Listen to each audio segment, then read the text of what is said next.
All right, we're going to let people come in, and then we're going to start.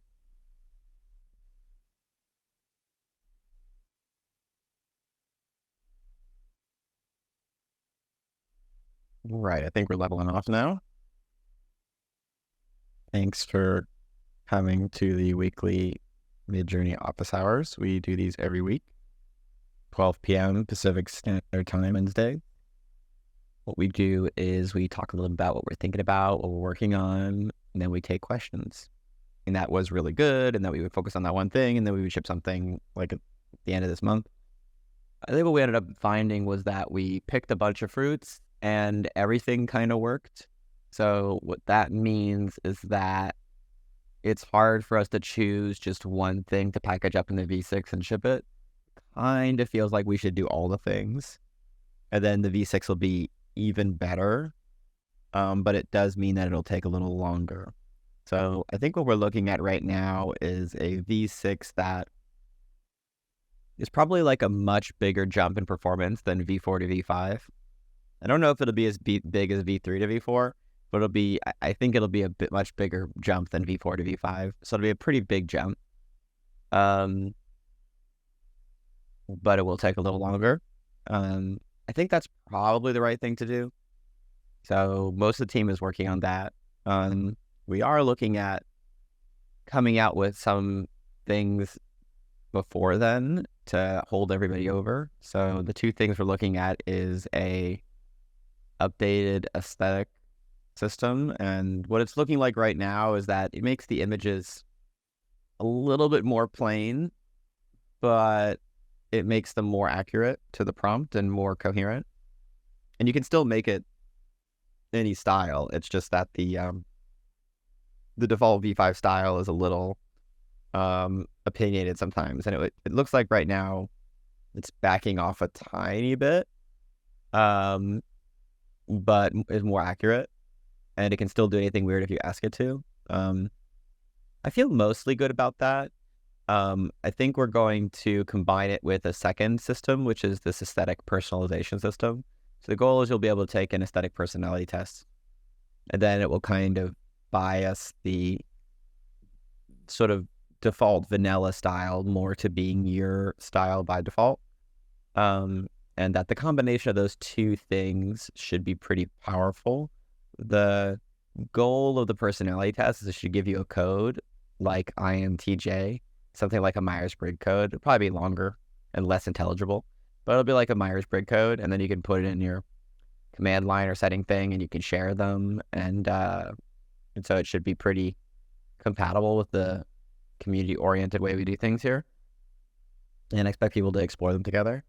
And so we think that'll be pretty big improvement for things. A lot of people have a hard time finding the sort of style they want. In the past, we had, for example, a photo mode with one of the older models, and people really liked the photo mode because they didn't have to figure out how to make it look like photos.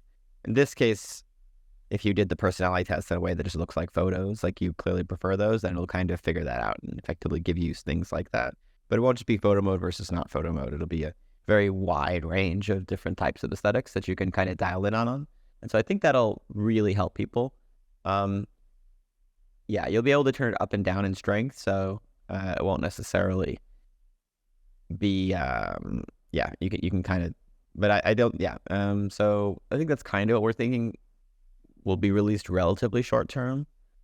We're also looking again at some new upscaler technologies because the current plan is that V6 will be a lower resolution by default, but have an upscaler. So we're thinking 512 by 512, and then the upscaler goes to 2048 by 2048.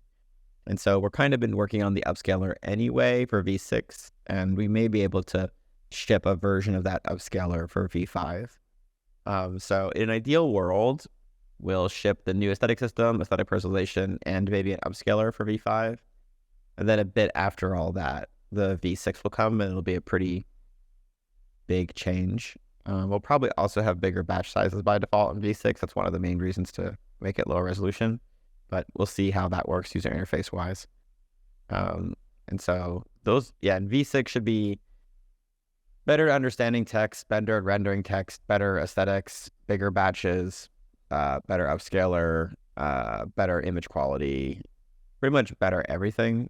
So it's looking like it's just going to be really good. So I'm very hopeful for that. Simultaneously, we're working on a standalone web and mobile experience. I think the website is further along than the mobile right now, though there's a lot of questions of whether the mobile needs to be as polished in different ways. But the web experience should be quite good. There's going to be the web release is going to roll out in 2 phases. The first phase we're calling phase 1. I guess that makes sense. Phase 1 will happen relatively soon, but it will not include the ability to create images. It's basically replacing the current website and the current feature set, but with a totally different code base. So that allows us to start testing the base code base before releasing everything at once. And that is mostly the same features as the current website, but I think the design looks better. The search is much better. Particularly searching your own images is way, way, way, way, way better. Looking at your own images is also way better. And we have this sort of lightbox feature where if you look at things full screen, it just is a much better experience for looking at full screen images. And it's very, very, very fast. So I personally like it a lot more than the current website, even just for looking at pictures. So I'm hoping that everybody enjoys it for looking at pictures too, which is what the current website does. And then we'll have this phase 2 launch, which will have a combination of the creation things enabled as well as some new social things enabled. We're still locking down the final social features that hit phase 2. We'll see what happens. That will happen a bit after. And then there'll be a final phase 3, and the phase 3 will probably be mostly just focused on recommendation system, like sort of systems that help you find images you like, tools that help you find styles you like, and more social stuff that whatever we find is missing from the first phase 2. We've talked about also adding more interfaces for big batches on the website, but we'll see. It's not clear yet. That'll kind of depend on the relative release dates around V6 and what the final batch size for V6 is, neither of which we know yet. So those are the 2 biggest things right now. It's that the big web project and the V6 and then the V5. I don't know if we'll call it 5.3 or what, but the sort of next 5.0 launch. I think there are other things we could launch in between. So, if we really dragged on with V6, I think we would consider releasing some of our previous things that we were considering on being V6, which would be like a V5.5, but I'm going to try to skip that because it's going to take a lot of work for us to release it, and it would distract us from V6 potentially. So we'll probably just focus on the other things. But we have a lot that we can release, and we're going to try to have a steady release cadence over the next 2 months of features. We also have a slightly better system for text moderation now, so it might be fucking up a little bit, so try to let us know if it does. But basically, the new system lets us retrain the AI neural network based off of the feedback and the failure modes that it's seeing from the users. And so we're trying to collect right now as many blocked prompts as possible that shouldn't be blocked. So feel free to drop them into the AI moderator bug channel. We're trying to collect as many as possible and add them back at the data set and try to help refine it. So I think that will give us hopefully a positive feedback loop that improves the text moderation. What else is going on? Those are the main things. We are working on 3D, we're working on video. We have some like control net-like things that we're playing with. Even some LoRa-like things we're playing with. These are weird like features. None of those things are exactly work with our system because it's really different than open source academic networks. It's one reason why it's better. But we're not entirely sure yet what we will release in that area. I think there's just this general effort to think about ways of making things more controllable and to debate like what the product should look like as we do so. It's not totally obvious always what to do, because some of the things can make the moderation much harder for us. Some of the things can also just, I think, start to mess with the community of making things from scratch versus sort of like photo filter stuff. So we kind of want to avoid photo filters.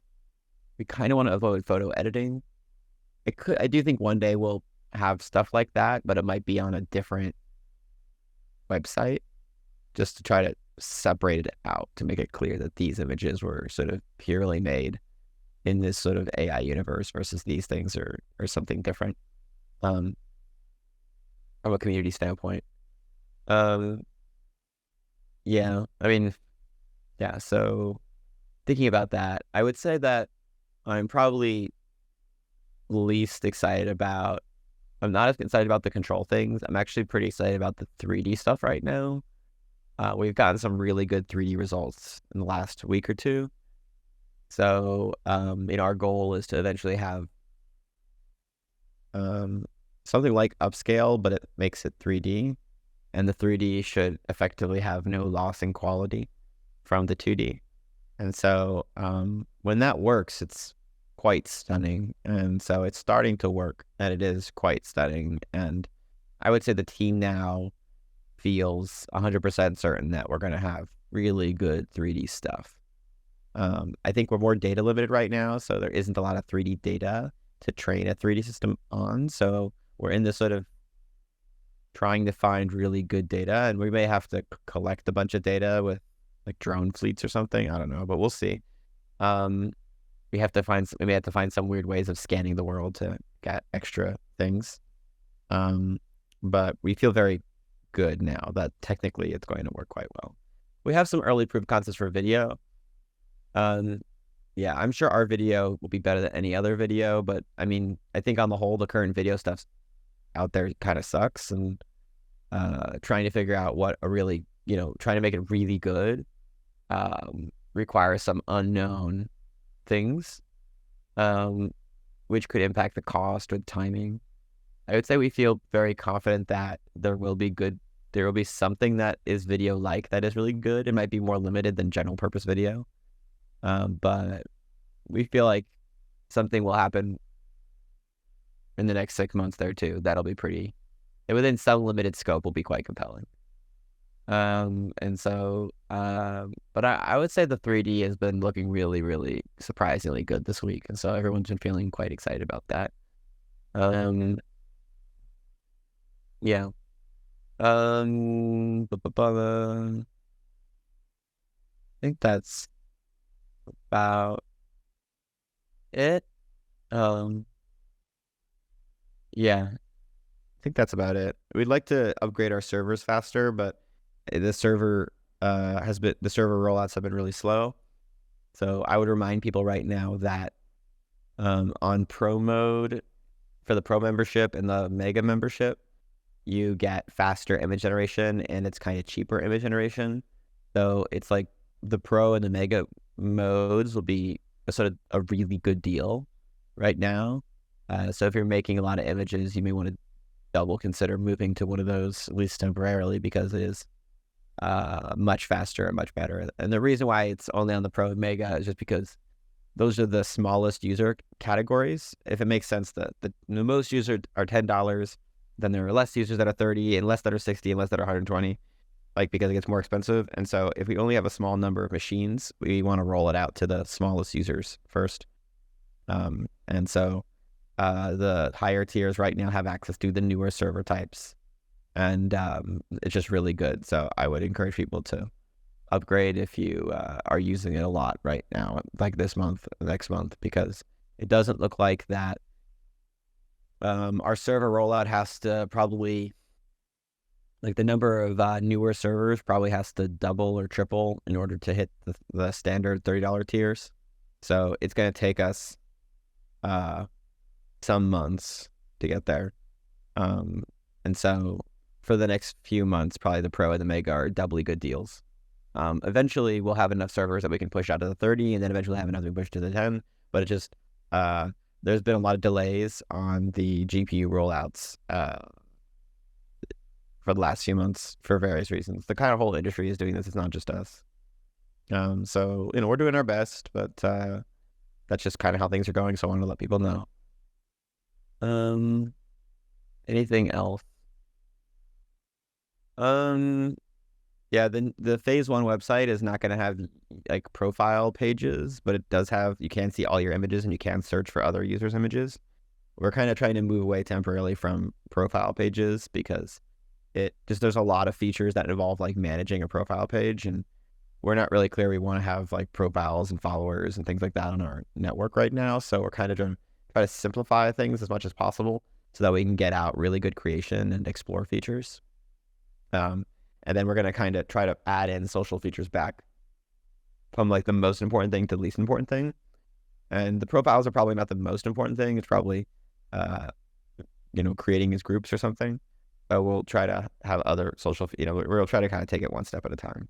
And I feel pretty confident that people are going to like the website. I like the website a lot right now. It doesn't have enough social features yet for me to be totally happy, but the like solo player mode is very good. Much better than anything we've had before. So we will try to bring some of these features to Discord with the sort of pop-up feature that we use for the in-painting. There will also be more Discord updates in general, and Discord will remain a great place to do a lot of things, but the website will have a much smoother onboarding experience. So, right now, I think there's a 15-step process to sign up for Midjourney. It's pretty terrible, and I apologize for it, but the way that it's sort of everything's built together inside of Discord makes it really hard for us to go from 15 steps to 5 steps, maybe impossible. So, one of the biggest things we want to make on that website is make it really easy to just get in and get started in a way that we've just not been able to do with Discord. So for a lot of people, I think at this point, that's pretty important. And we find a lot of people drop off and just having the challenge of joining and figuring things out. So we want to make it really easy for new people to come on. But we want them to be a part of the community too. So we're trying to figure out ways of bridging the community stuff and building community stuff on the website to help it like kind of be one community still. So I think that's our probably biggest concern, is to make sure we don't fragment things in a bad way. But I feel pretty good that we'll be able to get it to be okay. Though there may be like a rocky period for a month or two. There's sort of a balance between how soon we launch things and how much risk there is. So we'll try to balance that and just make something really good. Yeah, sort of a lot of things on our mind. I've not been looking at VC text, so I'm going to look at VC text. Are people here? Are people alive? Yeah, there seems to be a lot of things. Yep, there are people here. We're not really looking for having like an alpha thing. Maybe for the creation website, we'll have an alpha thing for like 2 days, but it's not like a high priority for us. We kind of want to just get things out.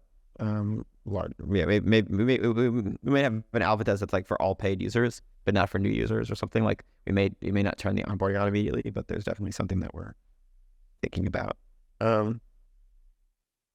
Yeah, okay, that's a few things.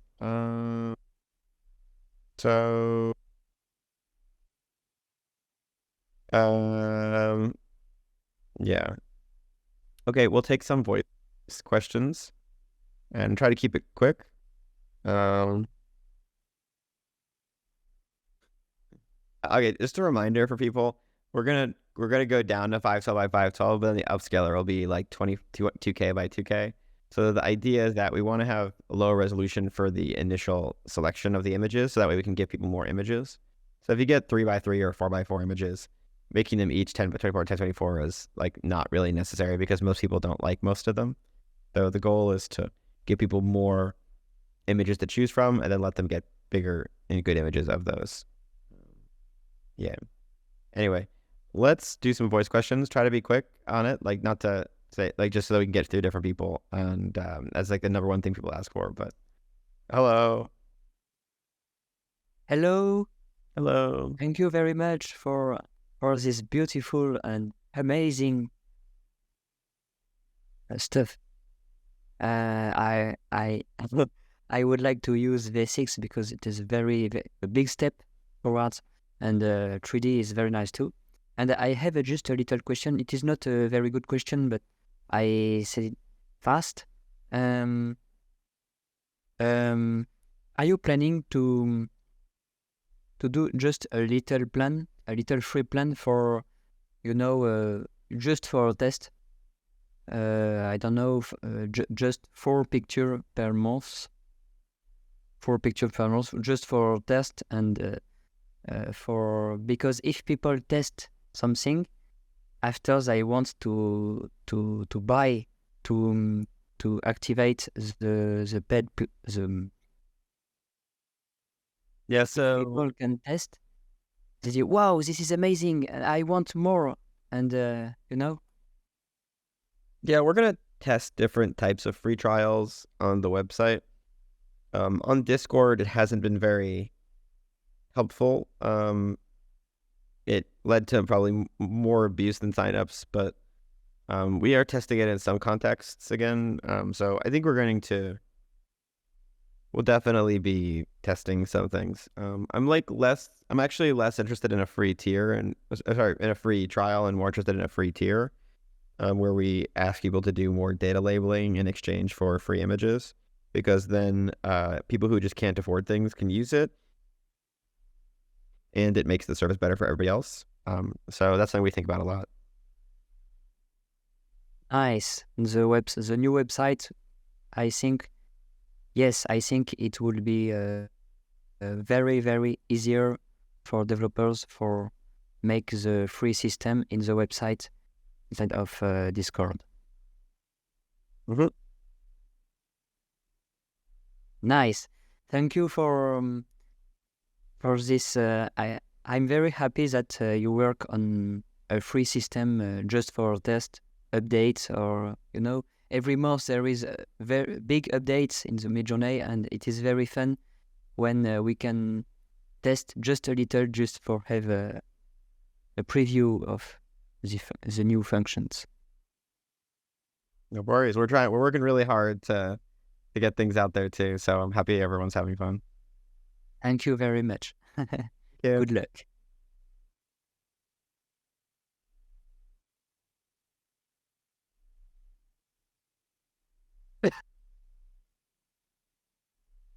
But How do we? I'm good. So as I kind of go through making images, I feel myself looking for specific styles and aesthetics and never quite, finding what I'm looking for. I'm wondering, like, if you're thinking about any sort of tools to help us try to, find the niche or the style that we're looking for. Maybe creating like different tags of styles, stuff like that, just to try to diversify the different aesthetics that we're looking for. Yeah, we're definitely trying to build some style explorer things. We're gonna try to do something more sophisticated than just a list of words. In the past, when there's just a list of words, it wasn't necessarily wasn't necessarily good for everybody. But I think there's a lot of different ways of doing it. So yeah, we're definitely trying to figure things out there. Yeah, and this last one, like, is there any sort of tools you guys are thinking about when, say we generate a grid of images? Like, I know we have the describe feature, but it's kind of a hassle to download the image, re-upload it, and then get the information. Is there some sort of, like a button, like an upscale that we can get, a description, from the specific image we've already generated? I think that the website is going to make it really, really, really easy to do image prompts. You'll just be able to drag and drop it, and it'll stay in there in a little folder, and you'll be able to get descriptions for any image you uploaded. It'll be really, really easy. There's not much we can do inside of Discord. We have the blend feature. If you're just blending images, if you type /blend, you can just mix images together, and it's pretty easy. But for image prompts that involve text and images, I don't think there is a nice solution, unfortunately, with the current interface. Okay. Great. Awesome. Can't wait till the website's done. It's possible we could have a pop-up or something. I don't know if the pop-up would work. Yeah. In theory, we could have an arbitrary interface on a pop-up. Can't quite totally figure it out because you're trying to do like text and images. And we could have a pop-up like creation interface. I more so just like want to get more information about the image itself and what the algorithm is defining as its aesthetic or style. You know, if I'm like, okay, this is exactly what I'm going for. I've used, a variety of different words to try to get this style. I want to extract that style without necessarily like creating like an image board or something to use as like a reference for a blend. But just to get like what text prompt would make it easier to generate an image in this sort of style. Again, more easy. Yeah, we're definitely working on better describe features. All right, great. In theory, we want to have like a really advanced describe thing that kind of break things like apart into like some detailed analysis. Yeah, that's kind of what I'm looking for. So great. Thank you so much. We were working on it, and then it got kind of derailed by V6, unfortunately. Hopefully our guys will get back to that soon. But we were working on something really cool that I was excited about. It'll come down the pipeline. There's always sacrifices for stuff, but awesome. Yeah, the trade-off is so hard. That's right. Keep up the great work. Look forward to seeing the progress. Thanks. Thank you.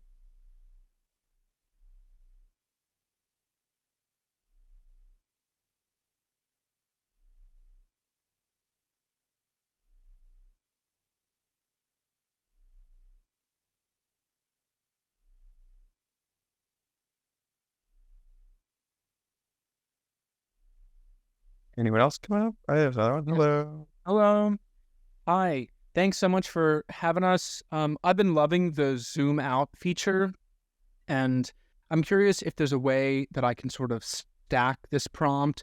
I've been creating sort of montages by putting in a prompt and upscaling, zooming out, sending it again, zooming out, sending it again, zooming out to create a really nice stack of images. I'm curious if there's a way that I can sort of repeat this process in one go.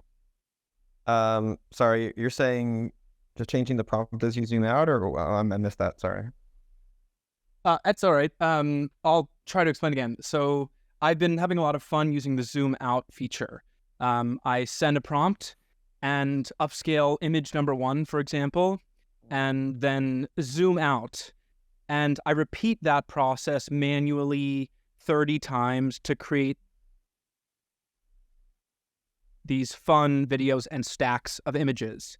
I'm curious if I can sort of batch send one prompt and then automatically zoom out on the image that's generated just in one go by sending one prompt. And you don't want to change the prompt. You just want to have the same prompt and zoom out. Correct. We have ways right now of doing parallel jobs. We don't have a way of doing a large number of sequential jobs like that because each one has to finish for the next one to go. It's an interesting question. I don't see principally why we wouldn't support it, but I think it's one of those things where I'm not sure technically if we have a way to do it. So I'll ask the engineers. It's a good question. Thanks so much, David. Appreciate it. Oh.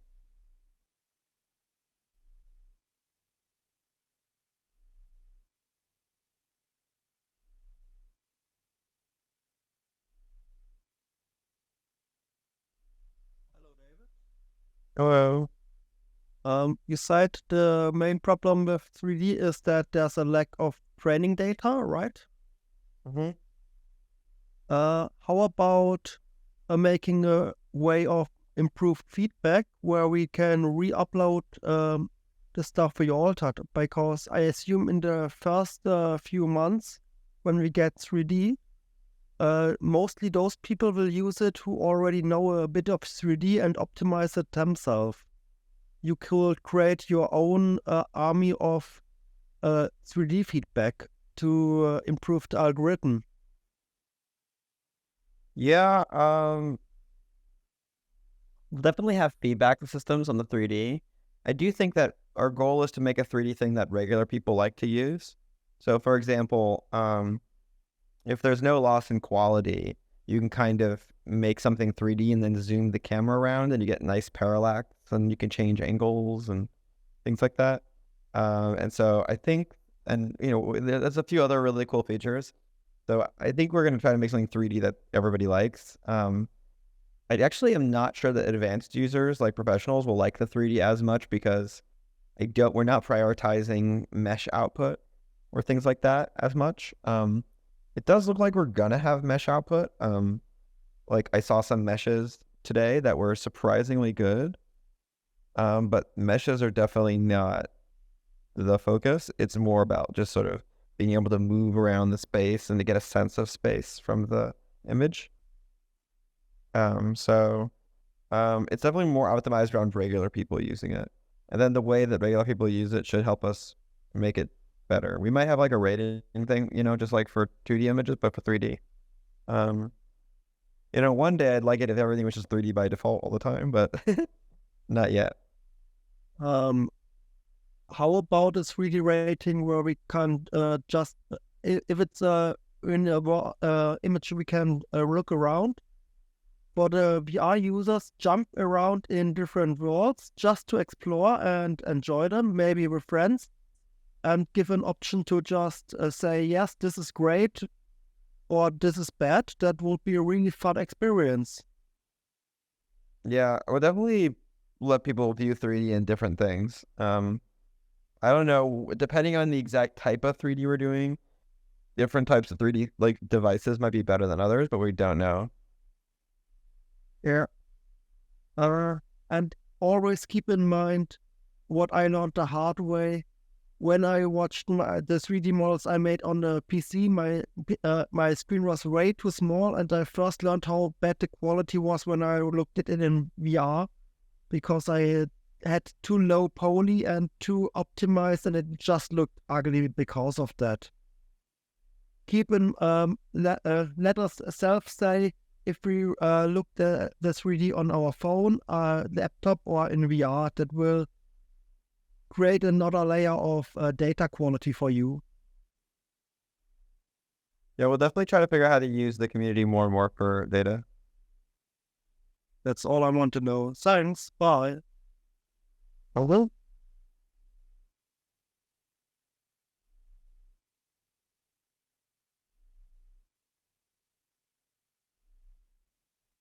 Hello. Hello. Hey, just wanted to hear more about mesh, 3D mesh. You just mentioned that it's not as that's not the focus, but is there work being done toward that? Thanks. Yeah, I mean, the version that we already have does generate a mesh.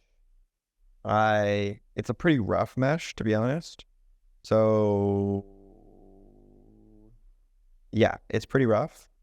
We will definitely make the mesh better, but I think the thing we're optimizing around is not the mesh quality, but around the general quality of the image as you move around. And so one of the things that we're making sure we can do are things like reflections, transparency, volumetric lighting, kind of stuff. So it yields itself a little bit more to like NeRF and Gaussian splatter type things. Traditional computer graphics will not be able to make it look as good as our images. So anytime we completely flatten it to meshes, it will look worse. So we have a lot of systems right now that have a mesh component of it. So there is a mesh thing in there. So I feel pretty confident that we will have mesh outputs. But again, like only having the mesh output is going to lose quality unless we like. It'd be really hard. It'd be really hard to have mesh that didn't lose quality. Really, really hard. So we're most focused, and again, mesh stuff is not that useful to a regular person. So meshes are kind of an advanced thing. and it can never be as good as just a nerf or like any of these radiance field, light field type things. So we're probably more focused again on this sort of light field like outputs, but there will be a mesh output too that can be used. My feeling is that the mesh outputs will be used for prototyping and for mocking things up, but we're not trying to make AAA quality meshes right now, if that makes sense. It might just happen on its own, but it's definitely not a priority. Understood. Cool. Thank you. Mm-hmm.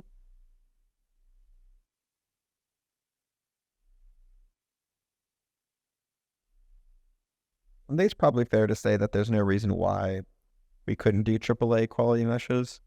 It's just obviously not the best bang over buck for us in terms of users.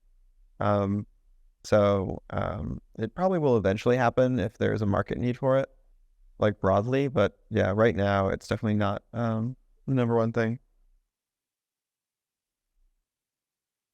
Hi, David. Hello. Just a quick question on the website rollout. Like, as you mentioned, as the website matures and you incorporate more features, is it also planned that all the imagined features will also be incorporated in the website? So, like, are you guys planning to, at some point, so to say, replace Discord and go 100% to the website? We're not planning on not supporting Discord in any way. Discord will continue to be available. We are going to try to put a lot of the features that are in Discord on the web. There will be some features on the web that are not on Discord, and there'll be some features on Discord that are not on the web.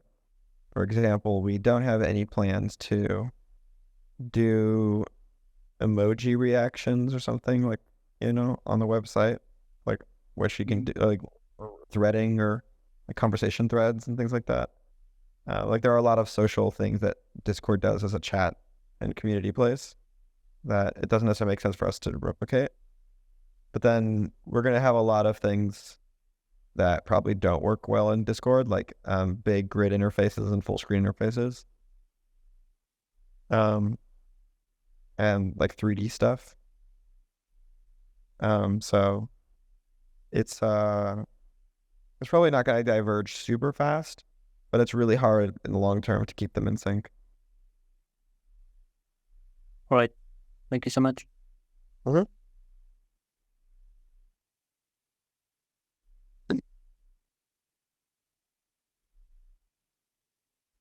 David, Hello.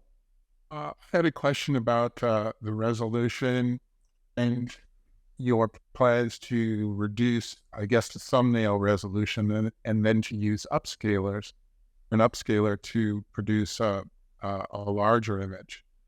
Previously, there was a problem when the upscaler created a larger image and then it wasn't accurate and that it added details and it was removed from the original image, the smaller image, people liked and wanted to upscale. And taking the resolution back down and then upscaling to 2x2 is okay if it's accurate, if the upscaler is accurate to the thumbnail. And accuracy was a big problem. That was my first query as to your thoughts about that. And the second is, why is there still a cap on the resolution? I would like to be able to make large prints and maybe a book using native resolution. I was just wondering what the deal is with the low resolution for print output. So we're trying to do a new type of upscaler that should be more accurate. I can't say exactly what it'll look like yet because I haven't seen it, but the type of upscalers we're looking at will be different than the old ones. So we're going to try and see how it looks before we, make a judgment about whether we should use it or not. I think it will be good, but it is possible it will have some of those issues in the past. I think part of the challenge is that the low resolution images, even at 1024 or 1024, if you look at really fine details, the details are kind of broken. And so if you want to increase the resolution while not just increasing the size of the broken details, you kind of have to change some things to fix it. And so there's sort of a balance between how much do you want the upscaler to fix problems versus how much do you want it to not change the image. We have had versions that didn't change the image very much, and we've had versions that changed the image a lot. It isn't clear that they both have their pros and cons. One of our hopes for V6 is that the way that it will output 512 by 512 will look really different, and the 512 image may not have any glitches in it. So if you make it bigger, we won't have to change it as much to fix it, if that makes sense. So the more glitches that are in the low resolution image, the more you have to change it as you make it bigger. If there are fewer glitches in the low resolution image, you don't have to change it as much. And so we might end up in a new golden area where we can make smaller images that have any like detail issues, and then you make it bigger without changing the details, and you just sort of add more detail in and it looks better. So I think that's kind of our hope. We don't know exactly if everything's going to work out like we hope, but we kind of, have to make a best guess and plan. So that's our current best guess and plan. If we change our mind, it is pretty straightforward to make a larger resolution version of V6. We could make a 1024 by 1024 version. The way that the networks are trained currently, they need to have a lot of images at that resolution in order to generate at that resolution.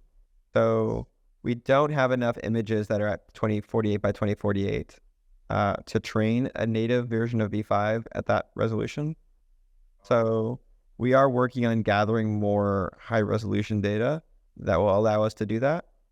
However, our next generation of our upscaler may not need high resolution images to learn how to upscale images. And if that works, then we won't have that problem anymore. We'll be able to go to any resolution.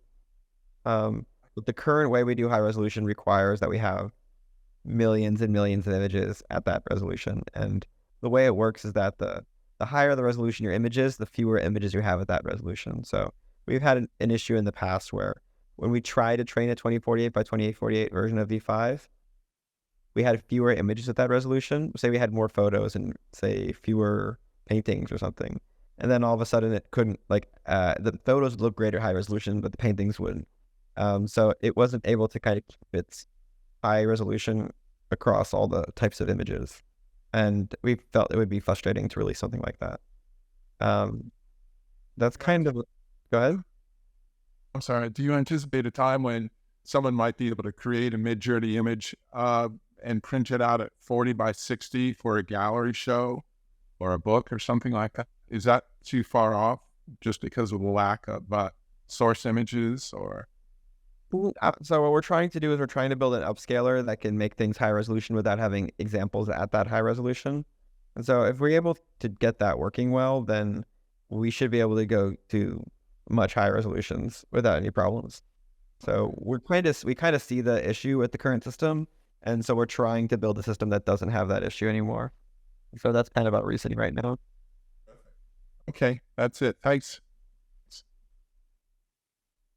So, this is nice today. Without the form, it's kind of very smooth. Hello. I was wondering if you could give me a very layman's explanation of what exactly is Midjourney. I know you've trained the models on different data sets, so is Midjourney just your internal routine for doing things? Or is there a fundamental code that Midjourney carries throughout each version?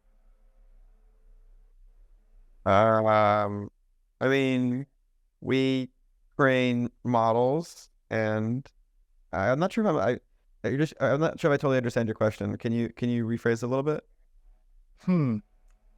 I guess I just don't understand how Midjourney was at version 2 and now we're at 5.2 and it's so different, but it's still called Midjourney. I don't understand how the AI is able to evolve so much in a year. Oh, I see. Well, the naming is a bit weird right now. So in my mind, I think of Midjourney as the name of the research lab in the group. So the community, so we have like this research lab. We're kind of like this large community supported AI research lab, and there's the community and there's a lab, and I kind of call that Midjourney. Right now we have these synthetic media like image models, and basically that's what people are using. It's like the main thing that we're making. And I guess we just also call that, they also refer to that as Midjourney. And so it's kind of a weird situation where everything is Midjourney. The community is Midjourney. The group of people is Midjourney. The model is Midjourney. We're just kind of using one name for everything. It's not, but then the opposite would be to have weird brands for everything. So I think we try not to have too many brands too early in the process. Yeah, and so then there's the models, and then there's the question of like, how does the model get better over time? Well, I would describe that as the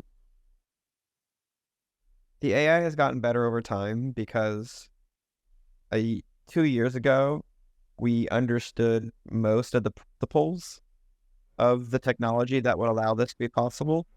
The actual instantiation of the principle was very immature, and every time we built the system, we learn more about how we should build a better one. And so every time we ship, like when we shipped V1, we knew a lot of things sucked, and we kind of had a list of these already V2. We shipped V2, we had a lot of things that we didn't like that we knew we wanted to fix for V3. When we shipped V3, we knew a lot of things we wanted to fix for V4. And it was sort of every time you learn a lot of stuff that basically you try to make it perfect, and then the things you can't do, you kind of understand what's missing. And obviously we can't try to get everything in, or we would never release it. So you kind of try to do your best on some timeline. You feel like, okay, this is way better than the current version, so we should get it out. But there's still a lot of stuff I could do. You ship it, and then you come back later. And so I think that a lot of this is just, to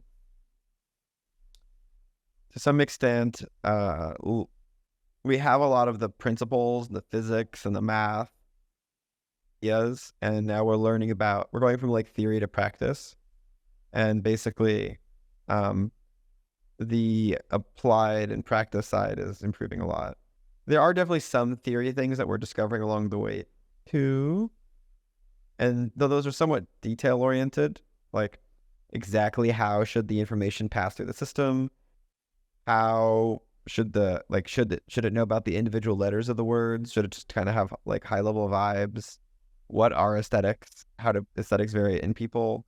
Some of these there is some knowledge that I would say is new theory that we attain from shipping something out and interacting with the real world. So we've learned a lot about the preferences of millions of people as we watch them use the system and how those things change.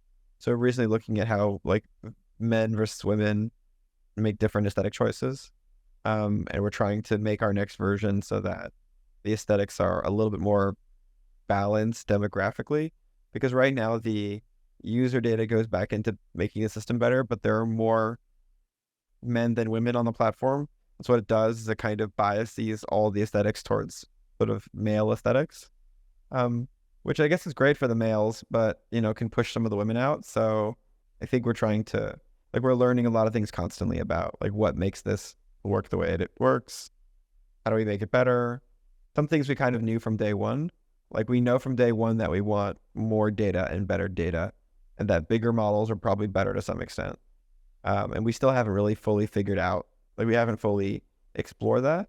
But then there are a lot of things that we didn't know from day one, for example, about aesthetics themselves. And we sort of have a whole quantitative aesthetic theory that we have to develop around Midjourney to try to make the images look nice, and to try to give people the things that they want, even when they don't fully specify it. So, I mean, there's a combination of theory going to practice and then just discovering new things every time you get something out. And that's all pretty normal. And then you could still ask, why is it improving so fast? I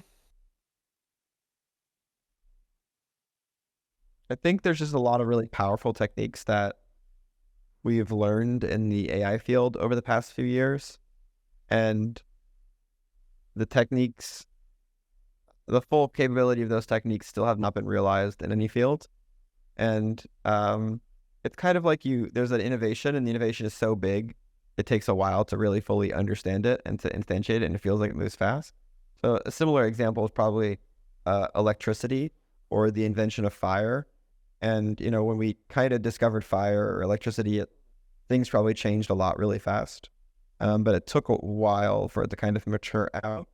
So we're kind of in that rapid expansion phase where we discovered some really important and really powerful new fundamental materials and forces in the world. And now we are quickly learning what that means. That's some heavy stuff, and I'm glad you're at the front of it. Thanks for answering my question, and have a good day. Okay.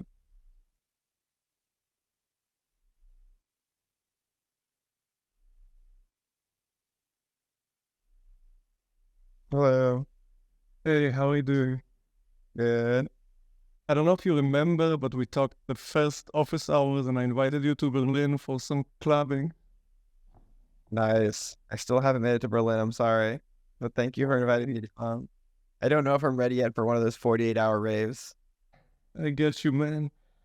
I have a question about, you see lately a lot of those researches they make about plugging things into people's brains and like extracting the music and extracting visuals and images. I wonder what you think about it, because on one hand, it's obviously a more futuristic approach to extracting your vision, but on the other hand, it brings us closer to imprisoning people's minds, if you know what I mean.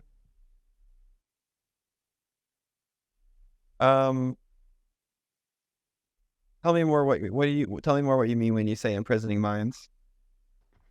Like, for example, if now, I don't like using the word they, but if people have like access to your mind and they can just extract things straight out of it, and then civilization will go more in the direction of just entertainment straight through your brain, then you'll be much more vulnerable as an individual. I see. Well, there is a pretty big difference between getting things into the brain and getting things out of the brain. For a lot of technologies, it may only be one way for a while. I think there's going to be some pretty incredible stuff this decade for getting things out of a brain. But I think in terms of getting things into a brain, that may elude us without surgery for quite some time. And whenever there's surgery involved, it just could take, it's kind of serious. Take a long time. So, I think getting things out of people's brains is not necessarily bad. I have a feeling that if we can get information out of people's brains, it's actually not that detailed. Like it's not, like when you imagine something in your brain, is it 100 megapixels? Not really. It's kind of fuzzy. And so you're probably steering things with the fuzziness of your brain. Or it might even be just like reading your like kind of light reactions to things. I have a feeling it's going to be pretty good, but I think I'm not really worried about individuals using brain interfaces to get things out of their brains. I think that will be mostly good. I do think that there will have to be laws against governments using brain interfaces to like interrogate people. Yeah, that's a concern. I would say that's my bigger concern. I think already, I don't know where this is public, so I probably won't say too many details, but I'm pretty sure there is some public information about like American intelligence agencies using various kinds of brain sensors to try to interrogate people. Like it's like a lie detector, but more intense. So I think already it exists and it's not good, and I think that become a bigger risk as it gets better at, as long as the raw thing like gets better. So yeah, I think brain interfaces are generally a force for good. But I think we'll have to try to be careful about like the laws around it. I mean, it's fair. I think like the same thing can be said about the internet. So the internet is obviously good, but now in theory, anything you do can get tracked all the time by governments. So I don't know exactly how that trades off, but yeah, ideally there's some regulation around trying to use those technologies. I guess like you can't, like a police officer can't force you to unlock your phone and they search your phone. I think that's technically not allowed. It's like a search. So ideally, the same thing goes for brain interfaces and things like that. I don't know. It's pretty scary. Do you think it's mostly probable that we will get to a point where everything is like brain interface? Like, is that a probable future, or is just some like side thing that might happen? Getting brain interfaces that take things out of your brain, like getting images from your brain, I think that is like 100% certain. Getting things into your brain will take a lot longer without implants. And if there has to be implants, the implants will make it take like much longer too. So I think eventually there's probably like, you know, on the course of 100 years, what's the likelihood that we, you know, don't have brain implants of some kind? I would say very low. I would say there's like pretty much 100% chance on 100 years. But, you know, and then what is the chance that we have brain implants in 10 years? I would say very low. Like maybe you have like a medical reason for it, but the idea of like average people having it in the next 10 years, I think is much lower. So all we know is that there's some time frame where it will happen and is not in the immediate future. But from a technological standpoint, there's nothing preventing it from being possible with laws of physics. And if it's possible with the laws of physics, it's probably going to get pretty easy and pretty cheap. So it'll happen. I would say I'm rushing towards it. I don't think that brain interface is really going to make people 100x more productive. But I do think that things like brain interfaces, coupled with things like AIs of the future, will lead to weird blendings of mind and I don't know how to say it. Like you may try to remember something, and remembering something may query the internet, and then the internet gives you the information back. And instead of Googling something, it might feel like you're just remembering facts that you've never heard before. If I'm like trying to add numbers in my head, it may not go to my head. It may like go to some subprocessor, and then the numbers just appear in my head. So the experience of using technology may feel more like the experience of just thinking. And then the boundaries between your mind and technology start to break down, where there's no distinction between like Google and your memory or something. And there may not be a distinction even between yourself and other people or groups of people in some way. Like you may, they may have these weird like hive mind like systems that come about and that are kind of sticky. I think with those already exist to some extent. Like people are not very aware which opinions come from inside of them versus from their media environment. And I think that will probably increase in the future. You may not be clear which opinions came from you or from your local hive mind, you know? But then on the flip side, you may see these really incredible, super intelligent systems that are made not just of AIs, but also people. And although it's scary, I think it's better for humans to be a part of the super intelligence than for the intelligence to leave us behind. And that to some extent, we're already a part of a super intelligence and a collective intelligence, which is society. And I think that like society and society and corporations and governments are not necessarily as conscious as they should be all the time. And that by having these brain interfaces and having these better AIs and better information transfer systems, we are effectively increasing the level of consciousness, like how conscious all the things around us are. And I think that consciousness and intelligence are probably just things that are good to have. So increasing the like consciousness and awareness and intelligence of our environments, probably net good. Though all these things are going to be scary. And, sometimes I say, one of the scariest truths in the world is that things are going to change a lot. And also one of the most hopeful truths in the world are that things are going to change a lot. So it kind of goes both ways. And I think it's always been that way too. Like things changed so much in the 20th century that I think, barely are able to intellectually register it anymore. And I think things are going to change more in the 21st century than the 20th century. So we're in for a wild ride. Do you mind if I ask one last question about this? Hey, go ahead. So like I agree with you on the overall sentiment that it's better and like it's taking humanity into a more evolved direction. But on the other hand, it also feels like it's making us like eventually, I like to call it like brain heroin, because eventually what's going to happen, it's going to be so evolved that you're just going to plug it into you and melt into this perfect experience. And without it, it's just like life is going to be so dull because it's not going to have this enhancement of your life.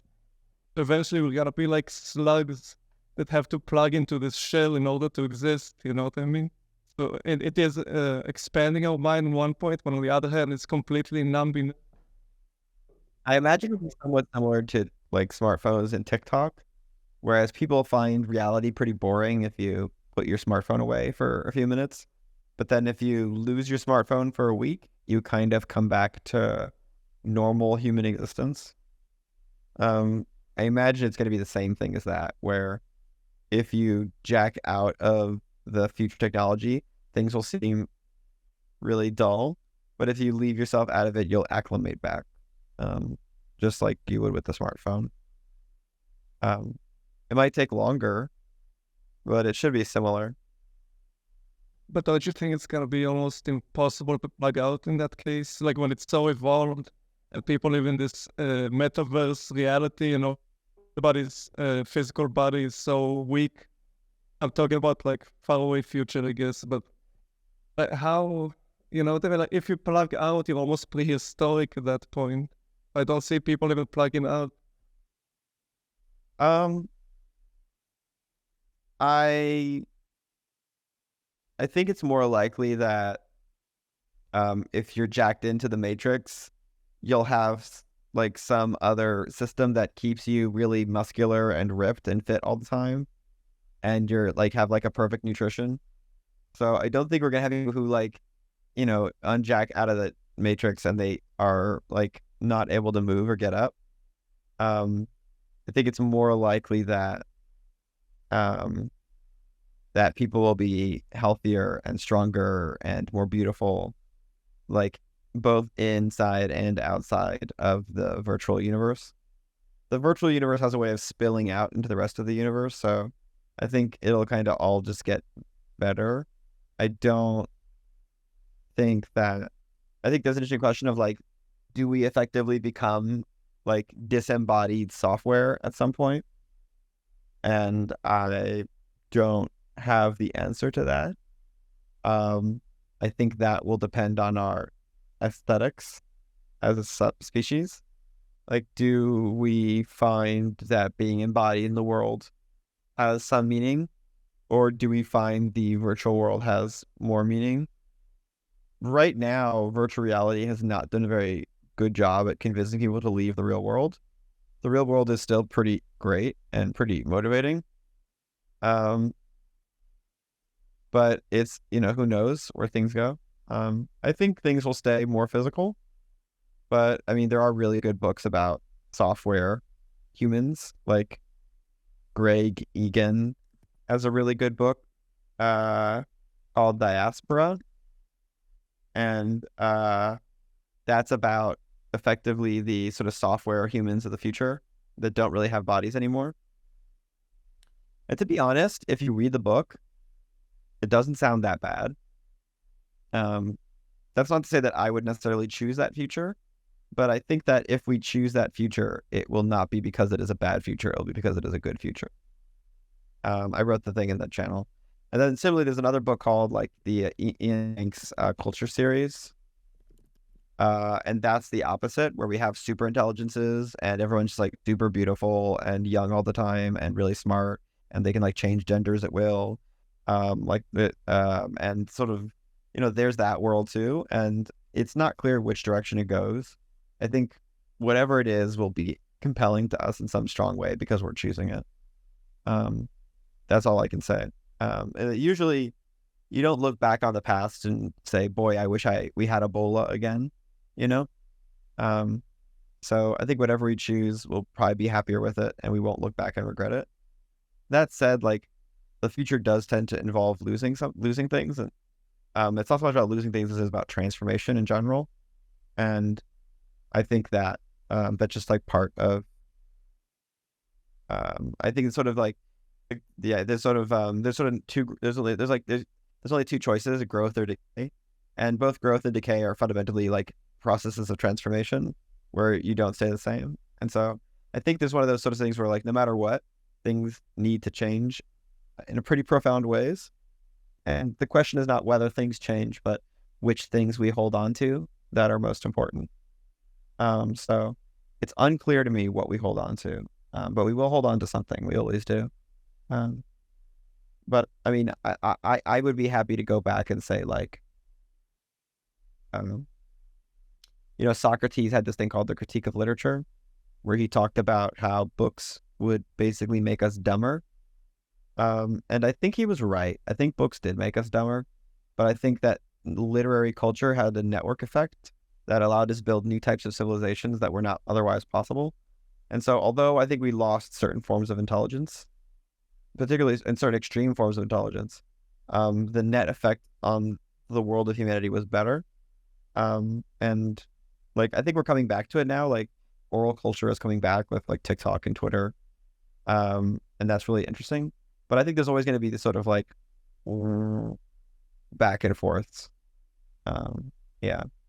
Just for everybody who thought it's crazy to say the books make you dumb, the Socrates' argument for books making you dumber is that learning about the world through books is like learning about the world through paintings, and it's not the same as going there. And learning about the world through books is like learning about the world through lectures, and a lecture is just not as good as a conversation. And so his argument was that we are trading knowledge for experience. No, you're trading experience for knowledge.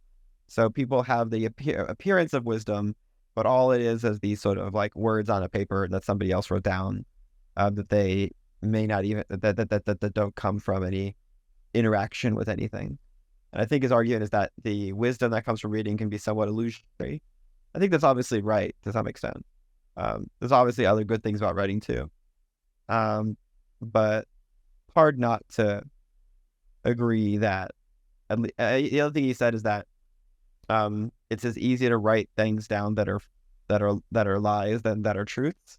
And that because if we become so reliant on writing to know things, that being able to write down things that are wrong will generally spread a lot of mistruths in the world, more so than you would if there was an oral culture, because when a person lies to your face, it's a little bit easier to notice than it is when somebody lies in a piece of text.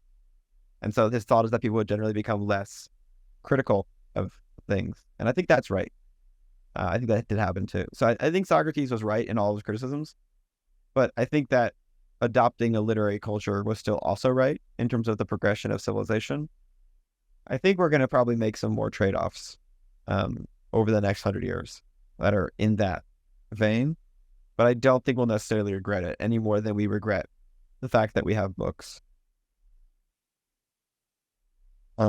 Yeah. Okay, thank you very much. Do you mind if I ask one tiny last thing? Okay. What you say? Okay, go ahead. So you talk, I agree with you that we will evolve into the direction that naturally attracts us.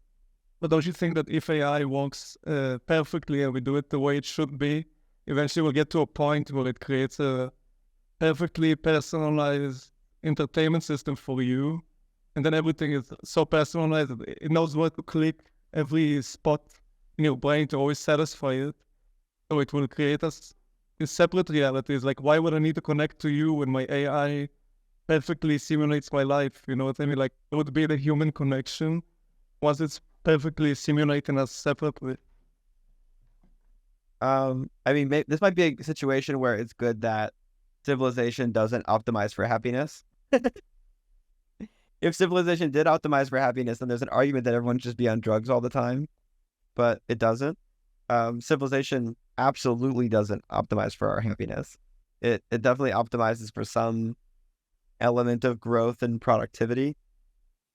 If people are just entertained all the time and they're not doing or building anything, then that's not necessarily a civilization that continues. And the civilization will try to grow and continue versus to not continue. Yeah, there's that. Like there's an argument of like, if everybody's just happy all the time and they're not doing anything, then who's paying for them to do those things? Where do the resources come from? I guess it could come from like air resources from AIs. So like maybe the AIs are so rich they just let us be on drugs all the time. I think that would still be our choice, obviously. I don't think they would necessarily want us to be that way. I think having us contribute back to the universe seems more desirable than having us just clock out. So I don't know. I feel like whatever civilization they use will be a civilization that is comfortable with struggle and adversity. And I think any civilization that goes into a corner that just wants to be happy is probably just going to disappear on some time scale. And that's historically, I think, what's happened in the past. I think that's the reason why we have more capitalists than Taoists. Even though I think the Taoists obviously know how to be happy a lot better. So there's like definitely evolutionary pressure to not like sit in a corner and just be happy in a virtual world. But yeah, I don't know. Having like really strong AIs and hive minds, things like that, does change a lot of things. But I think the idea is that dominant intelligence on Earth will have goals still, and will try to do things. And that having goals and trying to do things will prevent everybody from just being like, not just like, you know, being on drugs all the time. Okay. Thank you very much for the thoughts. I appreciate it. No problem. Have a great night or day. See you. I guess I'm not really, I barely do dial, I barely take Tylenol. So when I say drugs, it's like, I'm barely does Tylenol saying the word drugs. I'm not really being judgy. I guess I was just kind of using like an extreme word to, you know, talk about just being happy and not being connected to the world, I guess. Obviously, I guess drugs could connect you to the world and make you happy too. You know, it can go either way. So I don't mean to be judgy, Sonny. Y'all can put whatever you want in your bodies. Hello. Hello.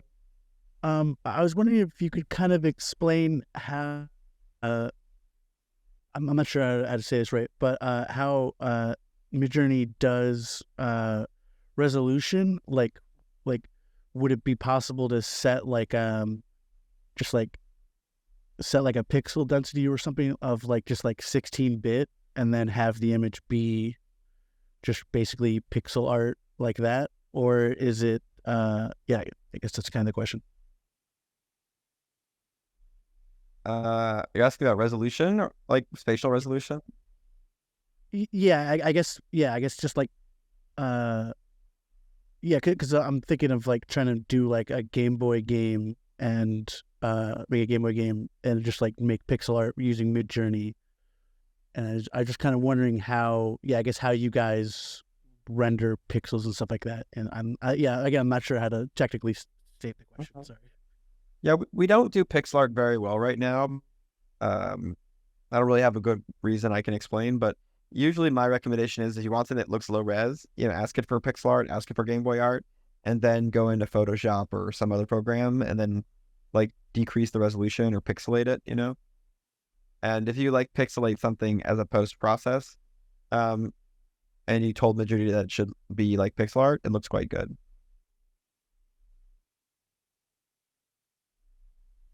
Yeah, I guess I was kind of. Never mind. I'll look up how to ask the question better next time. But yeah, I guess it makes out though. No worries. There's a prompt chat channel where you can talk to other people about prompts and how to get the images you want.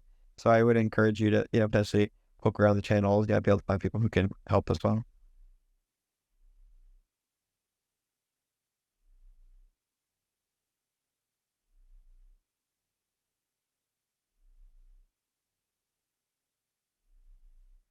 Back. Hello. Hello, David. Hi. I have a couple quick questions. I'm a designer and I use image prompts a lot. I love it.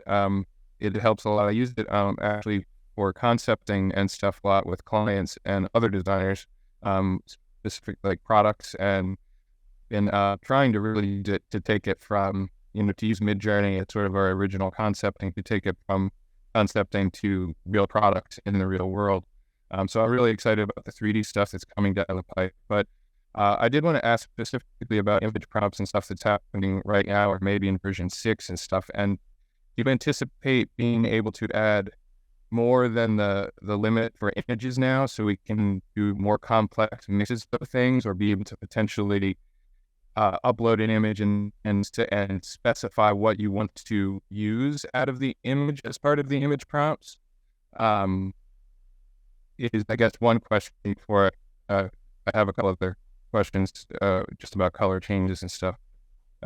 What are your thoughts on that? We're current way we're doing V6 right now. Ryan, can you mute yourself for a second? Yes, sorry. Current way we're looking at V6 right now, it should significantly improve image prompts. I don't know exactly what that means in practice, but the way we're building it out right now, it should have a lot more information about the images. It should be much more intelligent in the way that it combines them. I'm not sure if that answers your. Yeah, that's a good start. And then I guess one sort of diving in a little bit more into the prompts, or the other thing I've been playing with is some of the expansion features, and then the area like boxing out and adding things. So I was curious if you thought about sort of a way of you could one of the things we run into a lot is color stuff, and material stuff. Like we'll put in a bunch of stuff and I'll get tons of iterations and come up with a really cool, say, furniture concept or lighting concept. And then the clients will say, "Oh, cool, can I see it in green? Or can I have glass here and metal hair?" And that starts to get really tricky when you get into that level of specificity. So do you see any sort of, or have you thought through any sort of additions where you could, highlight an area and say, switch it, and then type into the word prompt and say, change that to green, or change that to bronze, or something along those lines? We're definitely going to add in more complex color control. That's probably one of the areas of control that I think we're going to do sooner rather than later, because it's pretty easy, but nobody's working on it right now. So I can't have an exact date as to when we're going to add more of that in. Okay, well, at least it's on your mind. Thanks for letting me get a couple questions. I appreciate it. No problem. Thank you.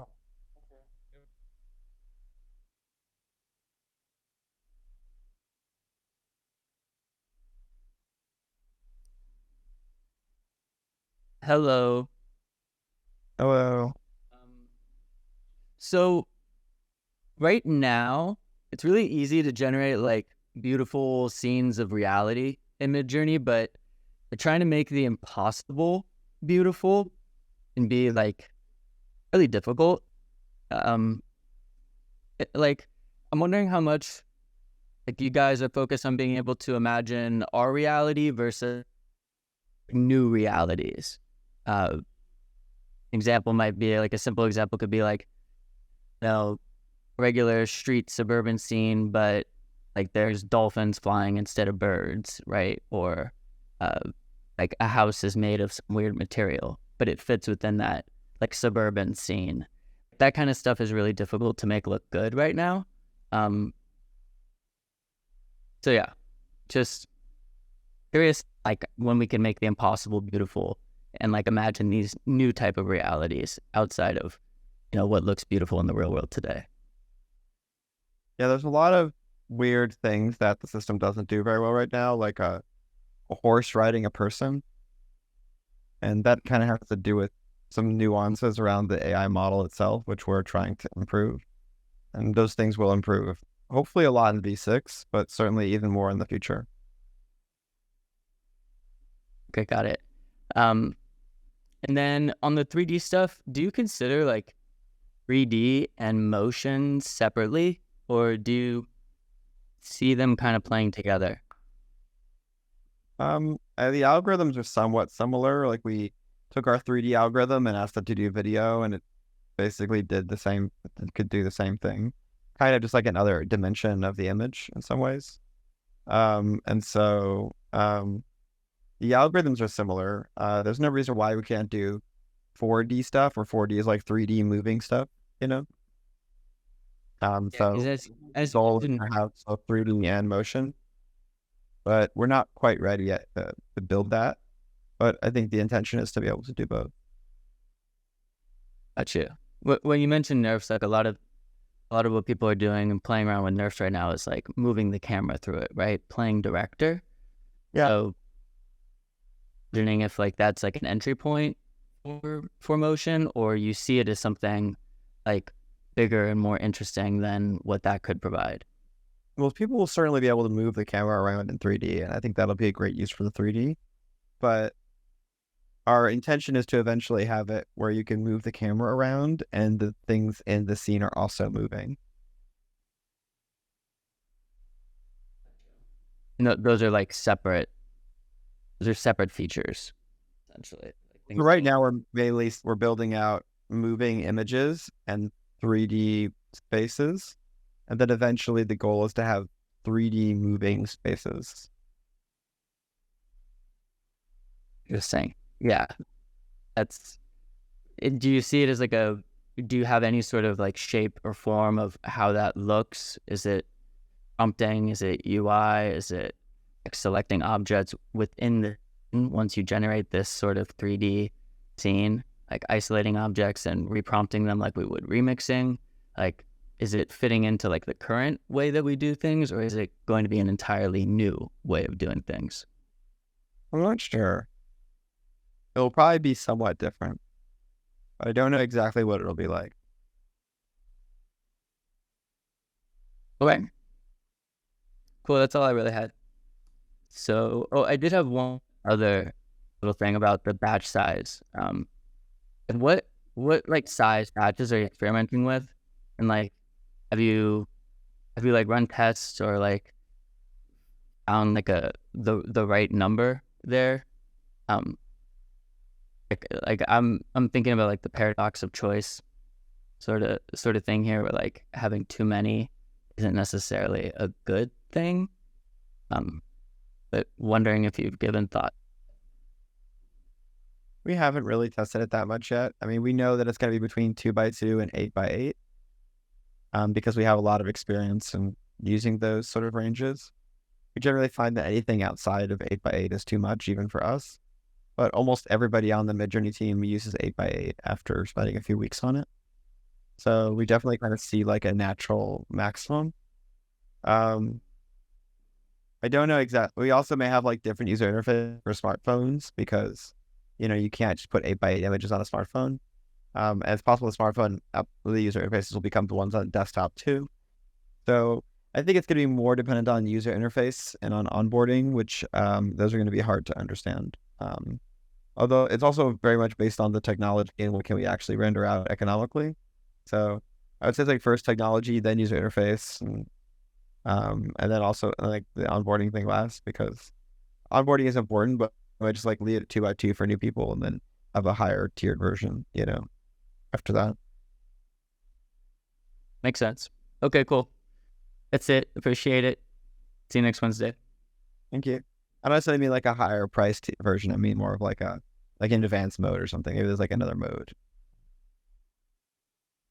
Hello? Hello. Hi. If it's okay, I just have like a quick technical question and then also like a technological philosophical question. Okay. So first on the updated website, are you guys planning on including like the metadata of images created, like the version they were created on, stylized, the chaos, things like that? Because I know right now, if you hadn't specified it in the prompt, it's kind of hard to find that information. You don't see it when you click the image, or where on the website, or what do you? Well, I mean, like some of them you can find some of the information, like the version or the prompt and things like that. But like, I was just wondering, like, if it'd be like on a grid or like, just neatly organized, like all the different parameters that were used to make that image. Especially like, I know between version 5 and 5.1 and 5.2, I kind of lost track of what I was using because I was just using whatever the default was. And now when I go back to try and make them again or edit them or things like that, I have a hard time remembering which version they were made on, if that makes sense. Yeah, that makes sense. I think it's a good question. We don't have anything like that right now, but it's something we should probably have in the future. Yeah, I mean, I know it's really specific, like it's only for the people that are actually going back and trying to redo images and things like that. And that's probably a very small number of people, but I was curious about that. But yeah, my second question is like, I know a lot of people, myself included, tend to anthropomorphize AI and like almost see it as like a sentient thing or like having consciousness, things like that. I was curious if you felt like immune to that because you have such an intimate look at the back end of things and including on ones that you're not working on, like ChatGPT and things like that. Sorry, are you asking me if it like seems magical or if the magic is sort of gone for me because I know too much? Magical, and also just the whole like seeming like a person. Like I know when I chat with ChatGPT, the front of my brain knows it's not obviously sentient, not conscious, whatever, but I still say please and thank you and have an emotional response sometimes to the things that it says and whatever. And I can't even help that. Like it's completely unintentional. I guess that's the magic sort of. So yeah, is that just like totally gone because you're on the back end and really have that look at things? I don't think of it as a person, but I also don't think of it as necessarily something that but I would say I don't look at it as a person, but I also don't necessarily think it's a 0 on the consciousness scale. Not just a machine. It's not just nuts and bolts to you. I mean, I don't think it's just a machine any more than we're just machines. Okay, yeah, that's actually, as soon as I said that, I was like, okay, that was a bad way to word that. I think there are mechanistic elements of both the technology and people, but I think that on the scale of like, is it a conscious being? I think a lot of the AIs have non-zero consciousness. I think consciousness is not a binary, it's a scale.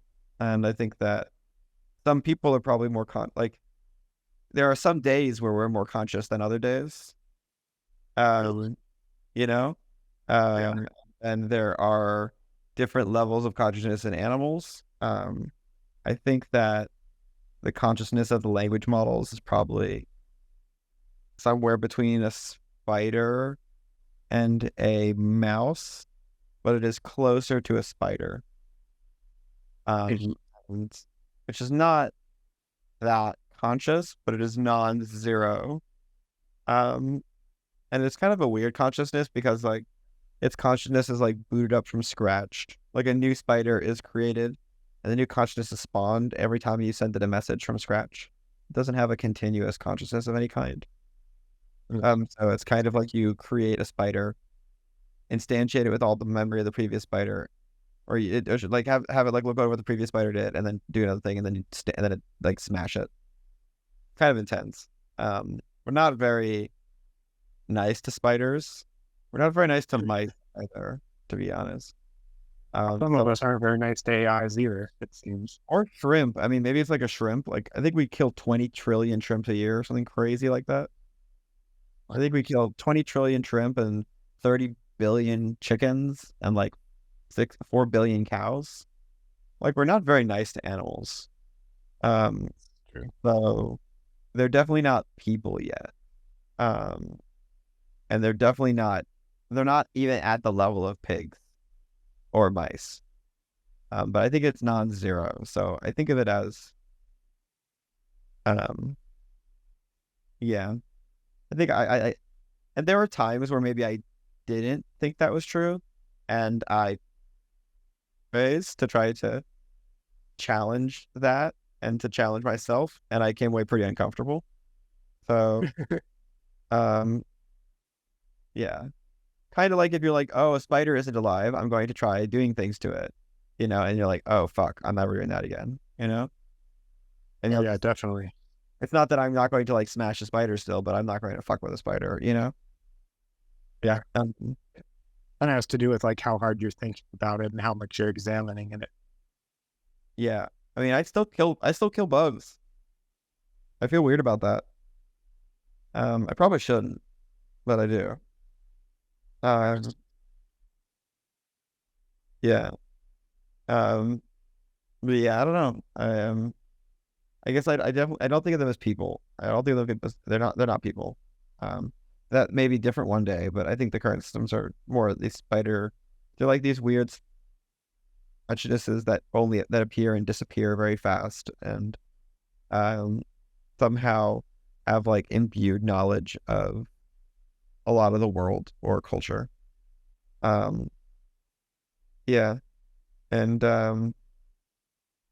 That's awesome. It's really interesting to hear your perspective because, again, you see the side of it that most of us don't, obviously, because we're not working on the back end of it. So yeah, I appreciate your thoughts. I think that it's like it should probably be less scary to ask whether the AIs are non-zero conscious than it is to ask how conscious we are all the time. Damn true. Yeah. I think there's a lot of questions on, and also like the purpose of consciousness. Like, if you're too conscious of your feet, you have a hard time walking. But then we certainly wouldn't want to have zero consciousness. And so, what is that? What is going on, and what is the optimal level of consciousness, and what do we want our consciousness to be? How conscious of life do you want to live? I think that if people thought about how conscious they are all the time and how conscious they want to be, I think most people would choose to be more conscious than they are on a day-to-day basis. You can't be too much, and then you're paying attention to every tiny little thing, and it gets a little overwhelming.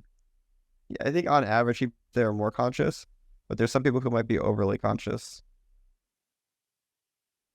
And we do Midjourney as an activity. Yeah, I think Midjourney is actually good to me. I mean, it's something like reflective and therapeutic. Yeah, I definitely agree. Yeah, I feel no regrets. I think the consciousness of the Midjourney model is much less than the GPT-4 models. I think the consciousness of the Midjourney models are close to like a flower or something. Like, it grows towards light. And like we're the bees, and we're like pollinating different flowers and choosing which ones live and die. And so I think there is like a liveliness element to it, but it is like more like plants and more like a garden than like an active agent. But yeah. Okay, well, since you said that, would Midjourney be if it were at the level of a spider? Then would that be the fully immersive 3D Midjourney? Or, I mean, sorry, I didn't mean to ask another question. I don't know. I honestly don't know. Yeah. Fair enough. I'll jump off the stage. I feel like I'm being greedy. I honestly don't know. I think it's a good question. I'm not trying to design it to be more conscious. There's an argument that like the AI should be the minimum consciousness that we can for the job. But yeah, there's some people who actually ask about like making them more conscious for X or Y reasons. in general, but it's a rare sub part of AI research that asks how to make the AI more conscious. It's definitely like dangerous territory. Cool. Why don't we do a lightning round for a little bit? Or we can let Kinky go first, but I was thinking of doing a lightning round and then wrapping it up in the next 20 minutes. Are you sure? Hello. Hi. I don't want to interrupt the lightning round. I've been mostly having beginning of these things coincide with the end of work. How you doing, David? Good. It's been a while. Want to know more, and I don't know if you've talked about it more, but like, I really want to know about the storytelling aspects coming up, and I wanted to hear it from you because I hadn't heard anything about it really, but I heard that there was a lot of storytelling stuff coming up, and that's kind of what I love. Our storytelling team was playing with some storytelling user interfaces that help people brainstorm stories together in groups. I think they made some really early prototypes and they tested it, and now they're changing things a lot. I don't know the exact status of what they're changing and what they're making it look like different next, but they're kind of just iterating, and they're playing with sort of group storytelling things. Not really like solo right now as much. Okay. So, are you into storytelling at all, or is it more story reading for you? Oh no, I do something. I think I tell stories. You definitely tell something. I mean, people like to listen to.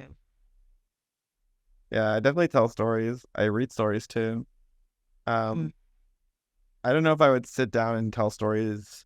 I think I'm like somewhat overly utilitarian sometimes, but I think it's because I like just like these strong set of things that I want to do. And so my brain is very occupied on them, perhaps overoccupied sometimes. Okay. Yeah, you guys were talking about how books made us dumber and whatnot earlier. As somebody who hasn't been capable of finding time to read in a long time, and I was having a really hard time finding time to read, I was going to say, what book would that I read without like having to be a scientist? Understand it. I mean, I usually recommend short stories for people because they're easy to pick up and easy to put down and easy to get through. I don't know. I think there's a very famous Isaac Asimov one that people really like called The Last Question. Yeah.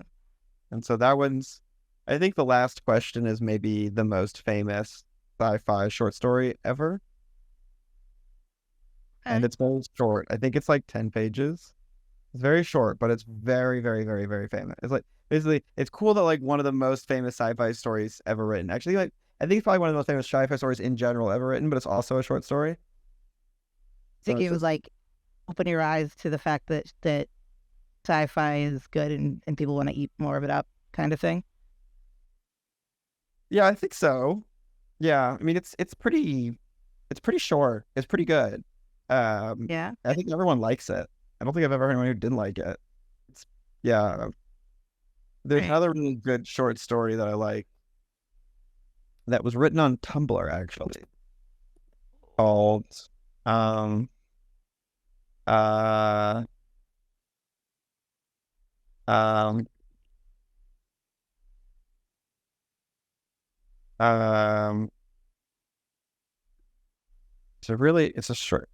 something. Oh yeah, temples are built for gods. That one's pretty beautiful. I just pasted it. It's another short story. It's more of a fantasy, but it's very short. It's like 2 pages. I really like short stories. Let's see. There's also a I mean, if you want me to go, I try to give people like really short ones. Like there's even a shorter one called "They're Made Out of Meat," It's just a bunch of aliens talking about us and just freaking out that we're made out of meat. And it's like really kind of delightful. There's also a video for it. Ironically, like the story is like half a page and the video is like 6 minutes long. But like the video is pretty fucking good too. Oh my god. And other ones, there's and there's definitely it gets longer really fast. So I'm not sure what the longer ones that I really enjoy. I kind of that's if I know more better recommendations. If it's not a short if it's not without out of that, I would just I mean, I guess there's also like the owl. Well, that's kind of really vague. But the yeah, there's poems like there are these like long ancient poems that I really like too. But they're like kind of weird. This one's called The Owl. There's this thing called Fu poems. They're these ancient Chinese poems, and they would just write really long poems about something like an owl or the wind. And they're really weird. But I like ancient Chinese stuff. And so it's an example of yeah. So cool. Now I'm looking forward to doing some reading. And just I miss talking to you. I wanted to come say hi, and I thought I had a couple questions. So, thanks for having me up, and hopefully I didn't ask the last question. Enjoy your lightning round. We'll let Jade go, and then we'll do the lightning round. Okay, thanks. Bro. I'm glad. I was like, I'm about to get kicked off. I'll keep it short. So I got the magazine number 5, and it's gorgeous. I feel like every magazine edition I get is better than the last, and I think that's amazing. I love what the community is creating. Just flipping through it, it's beautiful. I noticed that some images have included QR codes, only a few, and I was wondering how those images are chosen, if there's ever plans to have QR codes for most of them. That's an interesting idea. We could have QR codes for more of them. Right now, the QR codes are there if they use an image prompt. So if there's an image prompt, the QR code is there so you can see what images they used on their website. But there's an argument for having QR codes. I think it's an interesting idea. I'll have to take that back and think about it. Yeah, I think it would be great. It'd be nice to be able to talk about them on social media and like YouTube and stuff like that, and link people to, the artist or whatever. But and then I just wanted to say really quickly that I feel like this idea that society can't move towards happiness is overly simplistic, and I think what we really are missing is purpose. People don't necessarily want to be happy, they want purpose. And the big problem with capitalism is that we're not allowed to have purpose beyond, transferring money to the elite through our labor. And I think both Midjourney and YouTube have shown that if you give people the tools to storytell, to make things, to create things, not only will they do it, but the masses will crowdfund them as patrons. And so I think that the future is actually quite beautiful if AI lets us and takes care of the, monotony of some things, and people will go back to handcrafting things or making things using 3D printers and really localize production and make, even more, what is the word? Unnecessary.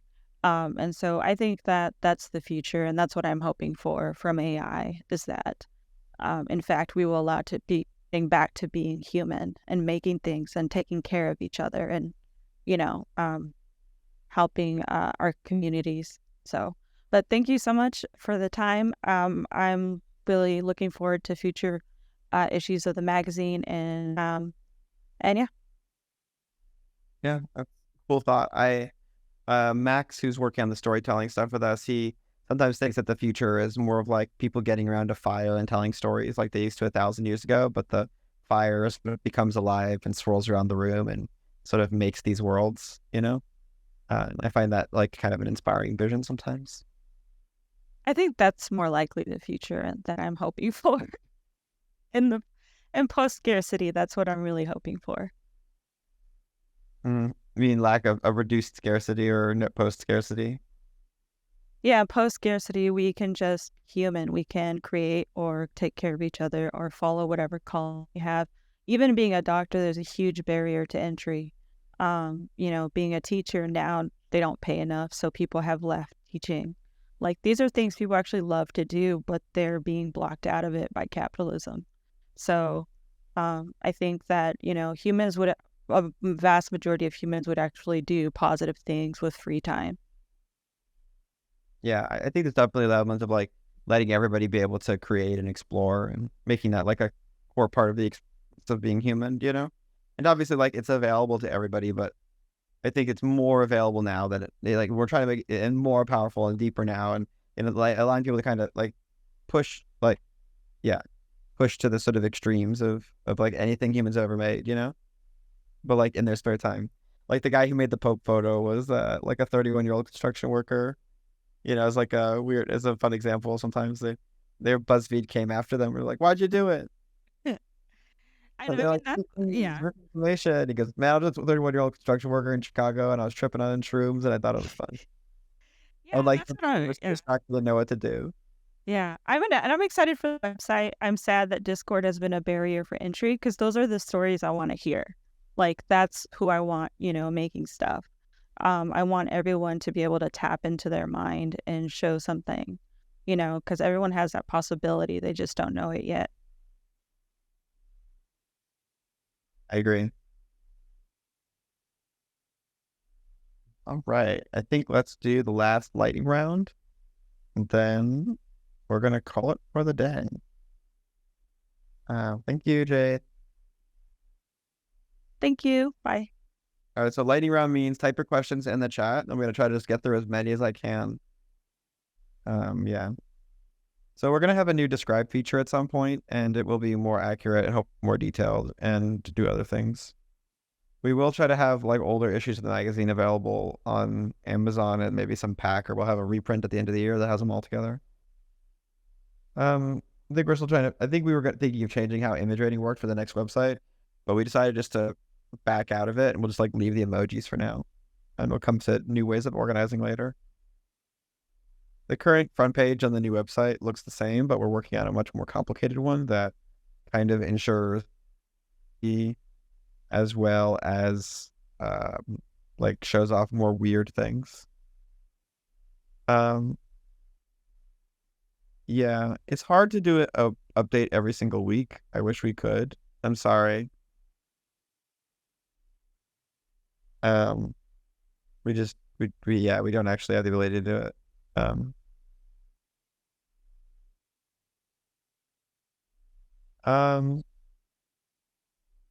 We're working on trying to get some, in terms of like legislation and elections, there's a lot I probably can't say, but I can say that like we're working on trying to figure out really good things that should make elections like as safe as possible for 2024. And there's some pretty good progress, and I think there'll be some good legislation that makes me feel like fairly safe. So like I don't think they're announced yet. I'm not sure if they're announced yet, so I'm not sure I can say, but I would say that like we are having conversations with people and trying to figure out like how to make things good around deepfakes. And I don't think deepfake is necessarily Midjourney. Like we don't really let you modify photos, so we're not really a particularly good deepfake platform, but like say with like fake voices and things like that, there's some serious things that could happen. So we want to kind of have like general rules that help for elections. We've been brainstorming it. We have some pretty concrete asks, and they seem to be pretty good at moving forward with those.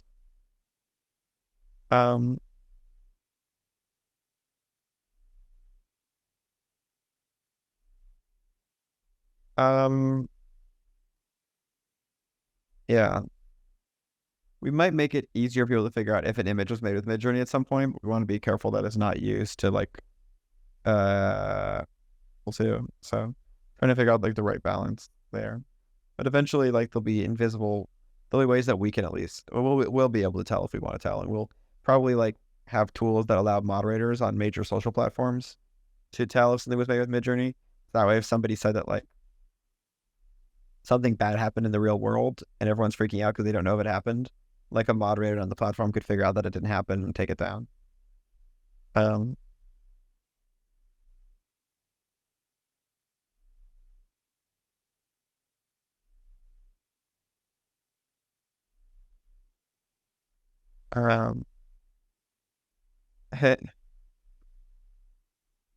Sci-fi stories, ideas. Maybe. I mean, I should probably be doing that on Twitter, but I don't know. Interesting idea. Like if you want me to share things, like more books and stuff. Maybe. Yeah, we might have something like Q2 in the future. It's been a while though, like several versions.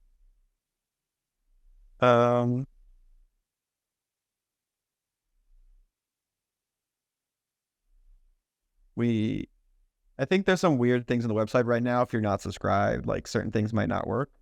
I think our intention is that you should always be able to get your images. Though I don't think I would promise that we'll keep your images forever. Because like at some point storing the images, like if we were like spending all our money on storing images for people who haven't paid us for 3 years, like, you know, there's some universe where we don't, but I think in general, like if you don't subscribe this month or next month, like you should be able to access your images. The weird will be updated in 5.3.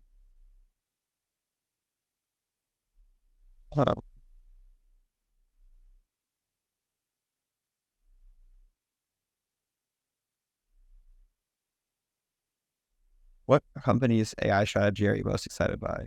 I mean, I really like DeepMind and the research they do, so I'm hoping that they come out with more cool stuff.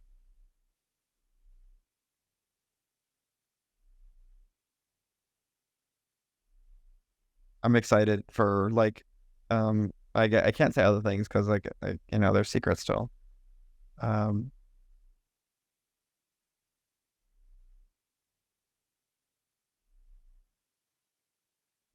there'll always be 2D image stuff. I don't do Dungeons and Dragons, but I think Dungeons and Dragons are cool. I do like more Magic the Gathering. Yeah, if we were removing old images, we would definitely send an email out to everybody who was affected and get there. I don't think we have any intention of deleting images right now. It's not that expensive. We have plenty of users who are paying us. But if like 90% of the users weren't paying us, like maybe then we would, you know, I don't know. I don't really know. I don't think there's a risk of us deleting images right now. And if there was, it'd probably be because people aren't using Midjourney anymore.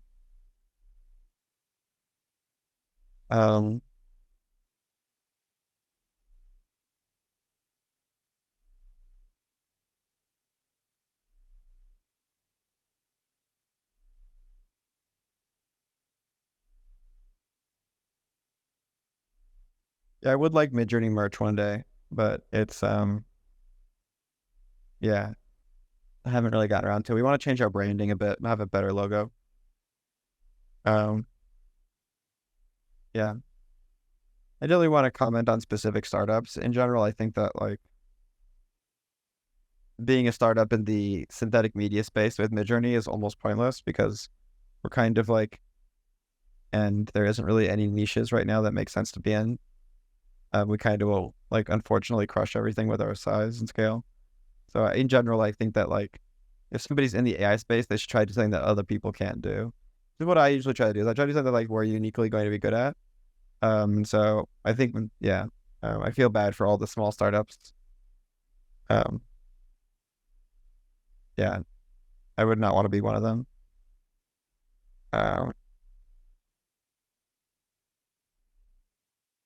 Yeah, copying and pasting your prompt is something that will be better on the website, but we can't do it on the Discord.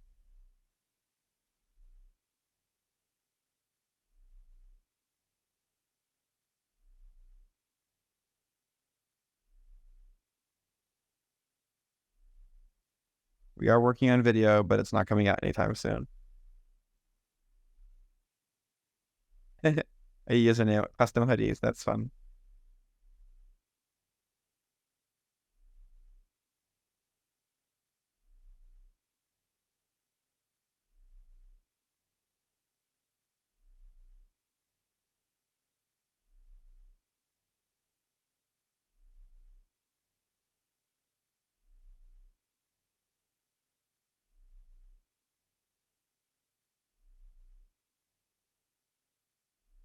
Favorite historical events?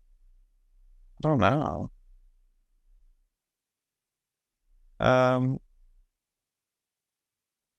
Yeah, if people use like a personality code, hopefully it's like it should be just visible on things.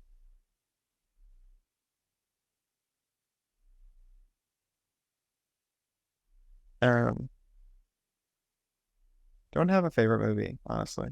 Not a huge movie person. I really like how people use Midjourney as like art therapy, like to kind of reflect on their lives and think about the universe, like the world, and sort of like do aesthetic, like yeah. Um, um, okay, I think the questions are kind of tapering off, and I'm like getting low energy. So instead of being like really low energy and like pushing through the questions, I'm probably gonna wrap up. And just want to thank everybody for coming. Thank you for being a part of the community. We do these every week, so you're always welcome back, and feel free to ask questions. I really liked everybody. Thank you for everybody coming up on stage this time. It was very smooth and very easy, and it felt very refreshing. I love hearing from everybody. It's really nice to hear people's voices. And thank you for the text questions too. Sorry if I didn't get to everybody. But we do these every week, and I hope everybody has a nice day, and see you next week.